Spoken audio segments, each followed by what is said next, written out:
नमस्कार, जय हिंद, राम राम साथियों। जितने भी साथी हैं जो एसएससी जीडी कांस्टेबल रिक्रूटमेंट 2024 के लिए पीटी पीएचटी के साथ ही मेडिकल के लिए शॉर्ट लिस्ट किया गया। जी हां दोस्तों, आज सभी अभ्यर्थी जो भी फिजिकल के लिए आए थे उनका मेडिकल भी हो चुका है।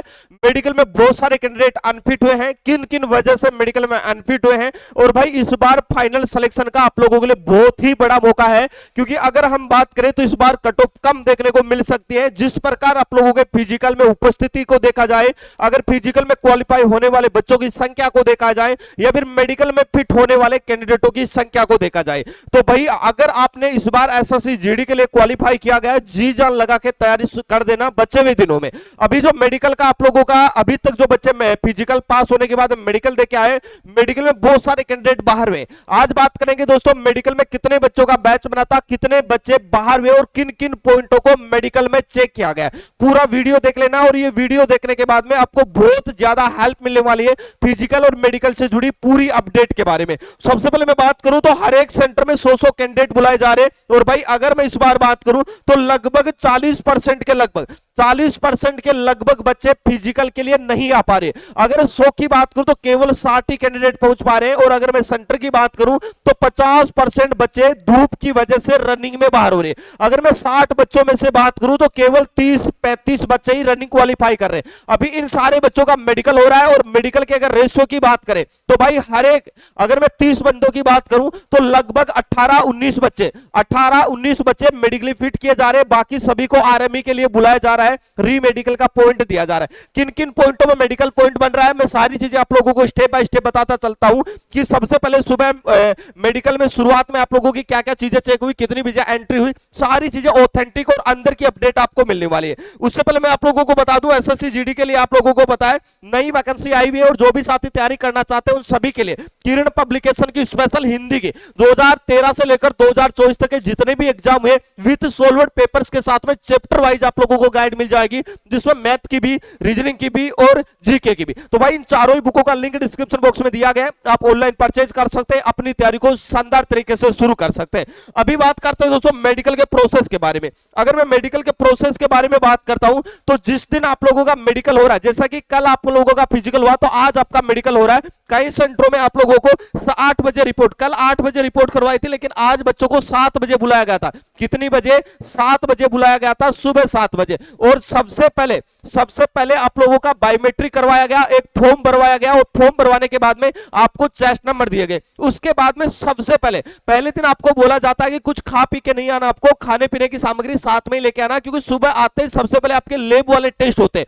और लेब वाले टेस्ट सेंटर के अंदर जिस मेडिकल हॉस्पिटल में आपका मेडिकल हो रहा है फोर्स स्कीमा, उससे बाहर ले जाके आप लोगों का मेडिकल टेस्ट, जिसमें आप लोगों का एक्सरे, आपका यूरिन, आपका ब्लड और ईसीजी बाहर की लैब से करवाया जा रहा है, जहां पर आपको गाड़ी से लेके जाया जाएगा, और कुछ सिपाही रहेंगे आपके साथ में फौज के, जो आपका ये सारी की सारी जो टेस्ट है वो करवा के वापस आप लोगों को सेंटर के अंदर लेके आएंगे। वहां पर आपका एक भी पैसा नहीं लगने वाला, आपका फोन स्विच ऑफ करवा के आपके बैग में रखवा दिया जाएगा। दूसरी चीज मैं आप लोगों को बता दूं, देखो सबसे बड़ा एक बच्चों का डाउट बना कि सर मेरा दूसरा एग्जाम है तो मैं फिजिकल के लिए नहीं जा पाऊंगा, तो क्या अगले दिन जा सकता हूं? बिल्कुल जा सकते हैं।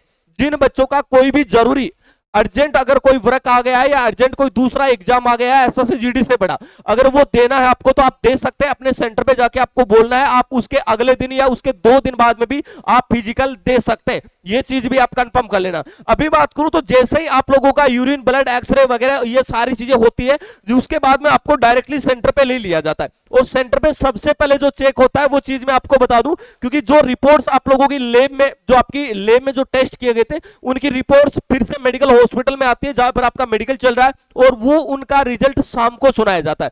अभी देखो सबसे पहले आपका केरी एंगल देखा जाता है। केरी एंगल में बहुत सारे बच्चे बाहर हुए मेरे भाई, ये चीज ध्यान रखना। देखो केरी एंगल की मैं बात करूं तो यहां पर सबसे ज्यादा जो पॉइंट बना है बच्चों का वो बना है, यहां पर वो बना है क्यूबीटीएच वेरियस का पॉइंट बना है, ठीक है। तो यहां पर ये वाला पॉइंट काफी नौजवानों के बना है। बाकी जिनका नॉर्मल है, जिनका थोड़ी बहुत प्रॉब्लम है, उन बच्चों को फिट भी किया जा रहा था। उसके बाद में अगला हुआ था हाथों का पसीना का। देखो कई सेंटरों में ये चीज चेक की गई थी, मैं जिस सेंटर की बात कर रहा हूं वहां पर हाथों का पसीना चेक करवाया गया था, ऐसे किया करवा के उसके बाद में डॉक्टर छू के देख रहा था कि आपके हाथों में पसीना तो नहीं आ रहा, तो ये पॉइंट चेक हुआ था। उसके बाद में हाथों में यही चीजें चेक हुई थी, आपकी अंगुलियां वगैरह ऐसे करवा के देखी गई थी कि हाँ सारी अंगुलियां आपकी काम कर रही है या नहीं। इतना ही हाथों में मेडिकल में हुआ था। भाई मेडिकल ज्यादा हार्ड नहीं हो रहा। एक चीज मैं आपको फिर से बता दूं, देखो पैरों के मेडिकल में नोकनी आप लोगों का टेस्ट हुआ था, नोकनी ही हुआ था। इसके अलावा दूसरे वाला पॉइंट, ये वाला पॉइंट चेक नहीं हुआ था जिसमें बोला जाता है जून्यू वेग्यूम बोला जाता है, जिसमें आपके दोनों पैर बाहर की तरफ बहुत ज्यादा निकले होते हैं।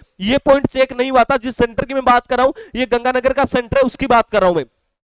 ठीक है, नॉर्मली अगर आपके एक अंगुली जितनी भी जगह रहेगी तो भी आपको मेडिकल में फिट कर दिया जाएगा। ये चीज ध्यान रखना, क्योंकि मेडिकल में अनफिट ज्यादा नहीं किया जा रहा है, क्योंकि बच्चों आप सभी को पता आपका री मेडिकल में आपको समय नहीं मिल पा रहा है। डॉक्टर भी ये समझते हैं कि बच्चों को अगर री मेडिकल दिया भी जाएगा तो जाहिर सी बात है वो अनफिट होने ही होने, क्योंकि उनको उतना समय नहीं मिल पाएगा कि वो सारी चीजों का इलाज अच्छे से करवा ले। उसके बाद में यहां पर ये फुट प्लेट वाला पॉइंट आपका चेक करवाया गया था, ऐसे ऊपर पैर करवा के वहां पर देखा गया था ये फुट प्लेट वाला, तो ये चीज आपकी चेक हुई थी। अगला जो पॉइंट आपका बना था वो बना था भाई आंखों का मेडिकल। इस मेडिकल पॉइंट में बहुत सारे बच्चों को बाहर किया गया है, और जिन बच्चों के प्रॉब्लम थी उनको बिल्कुल बाहर किया गया था। यहां पर देखना, सबसे पहले इस प्रकार का, कई सेंटरों में इंग्लिश में था, अंग्रेजी में जो लिखा हुआ इस प्रकार का चार्ट था, कहीं में हिंदी में भी ये चार्ट था। तो ठीक है, आपको कौन सा चार्ट मिलता है ये कंफर्म नहीं है, लेकिन मैं जिस सेंटर की बात कर रहा हूं गंगानगर की, वहां पर इंग्लिश में चार्ट था इस प्रकार का। ठीक है, वो पढ़ाया गया था, जिसमें आपकी 6x6 आपकी नजर होनी चाहिए, लेकिन अगर एक आंख आपकी 6/9 है तो भी आपको फिट किया जा रहा था। ठीक है, उसके बाद में कलर ब्लाइंडनेस का आपका डायरी से आप लोगों को पढ़ाया जा रहा था। अगर आपका सही है मेडिकल, अगर आपके कलर ब्लाइंडनेस नहीं है तो आराम से फिट हो जाएंगे, और जिनके प्रॉब्लम है उनको मेडिकल अनफिट किया जा रहा था मेरे भाई। अगर मैं बात करूं तो अगला देखो दांतों के मेडिकल में, दांतों का मेडिकल ज्यादा हार्ड नहीं हुआ, एक भी बच्चे को दांतों में बाहर नहीं किया गया था। कम से कम 28 दांत आपके होने चाहिए, चाहे टेढ़े मेढ़े है चल रहे थे, कोई दिक्कत नहीं आ रहा था, कोई ऐसा इश्यू नहीं आ रहा था। आपके जुकाम वगैरह हुई है, क्योंकि इस बार मौसम चेंज हो रहा है, जिसकी वजह से एक बच्चे को टोंसलर यहां से टोंसलर फूल जाने के, अंदर से टोंसलर फूल जाने की वजह से उनको मेडिकल पॉइंट दिया गया था। एक बच्चे को नाक में पॉइंट दिया गया था, जिसको बोला जाता है, आप सभी को पता है, जिसमें नाक में रेड झिल्ली टाइप की होती है, जिसे डीएनएस बोला जाता है। डीएनएस का पॉइंट नाक में दिया गया था एक बच्चे को। तो भाई ये चीजों का आपको ध्यान रखना, अगर एलर्जी वगैरह हो रही है आपकी दौड़ने से, अगर आपको कुछ ऐसी प्रॉब्लम है तो आपको डीएनएस का पॉइंट मिल सकता है, तो पहले रिलैक्स होके जाना है, कानों की अच्छे से सफाई करके जाना। वेक्स का पॉइंट मिला आज एक बच्चे को, ठीक है, क्योंकि कान साफ करके नहीं जाओगे तो अंदर की चीजें डॉक्टर को नहीं दिखेगी और वो डायरेक्टली आपको अनफिट करेगा, रिव्यू मेडिकल के लिए बुलाएगा, तो हो सकता है वहां पर कोई दिक्कत हो जाए आपको। अभी आप लोग देखना, ये चीजें चेक होने के बाद में अब आप लोगों का होता है प्राइवेट पार्ट्स का मेडिकल होता है, ज्यादा हार्ड नहीं होता, एक भी बच्चे को बाहर नहीं किया गया था। जिसमें देखो यहां पर मैं आपको बता दूं, पैरों में वेरिकोज वेन का पॉइंट भी चेक किया गया था। वेरिकोज वेन, जिन बच्चों के प्रॉब्लम थी हल्की, अगर आपके हल्की वेरिकोज वेन की प्रॉब्लम है तो बच्चे पास भी हो रहे थे, क्योंकि ज्यादा समय नहीं लगाया जा रहा था। क्योंकि आपको पता है पहले दिन फिजिकल और दूसरे दिन मेडिकल, फिर अगले दिन फिजिकल, फिर उसके दिन मेडिकल, मतलब रेगुलर आपका मेडिकल चल रहा है, जिसकी वजह से डॉक्टर फटाफट आप लोगों का मेडिकल करवाया जा रहा है, क्योंकि री मेडिकल भी आपका होता है। तो अभी जो मेडिकल हुआ है उसमें 30 कैंडिडेट थे, और 30 में से 18-19 कैंडिडेट है वो मेडिकल में बिल्कुल फिट किए गए ग्राउंड में।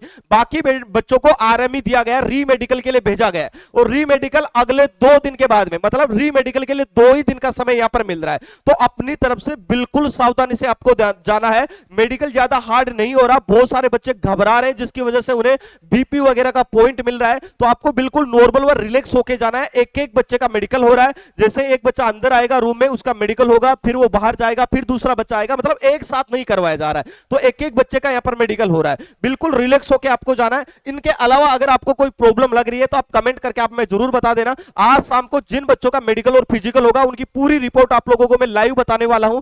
जी हां दोस्तों, तो उससे आपके जुड़े सारे डाउट भी मैं क्लियर करने वाला हूं। तो दोस्तों इस वीडियो में इतना ही, मिलेंगे नेक्स्ट वीडियो में एक नई अपडेट के साथ में, तब तक के लिए जय हिंद जय भारत।